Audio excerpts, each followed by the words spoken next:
મારે 4 દિવસની રજા જોતી છે, ફેમિલી જોડે બહાર ફરવા જવાનું છે.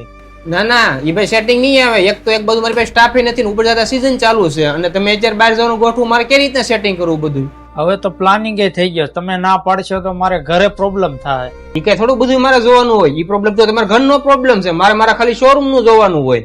હા તે વાંધો નહીં. કલ્પેશભાઈ અહીંયા આવો તો. હા બોલો ને. બોલો ને, શું હતું? કઈ બહાર જવાનું પ્લાનિંગ છે? રજા માંગતા હતા તમે? કાંઈ નહીં, ફેમિલી હારે બહાર ફરવા જવાનો પ્રોગ્રામ છે. રજા તો આપી દો, પણ તમે 4 દિવસમાં પાછા આવી આવજો, કારણ કે 2 દિવસ માટે મારે ખરીદીમાં જવાનું છે. પાછળથી કોઈ શોરૂમ સંભાળવા વાળું તો જોઈએ ને. હું 4 દિવસ પછી આવી જાઉં ને, પછી તમારે જવું હોય ત્યાં જાજો. હું 2 દિવસ શોરૂમ હેન્ડલ કરી નાખું. વાંધો નહીં, આલ્યો આ પૈસા લેતા જાઓ. આ તમે ફરવા જાઓ ને કામ આવશે. ના ના રેવા દો, પૈસા તો મારી પાસે છે. આજે ભાઈ રાખો ને, વધે તો મને પાછા આપી દેજો. Thank you.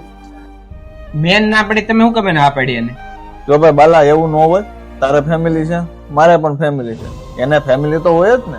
આપણે ગમે ત્યારે હાલતા વયા જાય ફેમિલી હતું, તો એને 4 દિવસની એને ફેમિલી માટે રજા જોઈ છે, તો આપણી ફરજ બને કે ભાઈ એને રજા આપી જવા દેવાની. હર વખતે ના પાડવી જરૂરી નથી.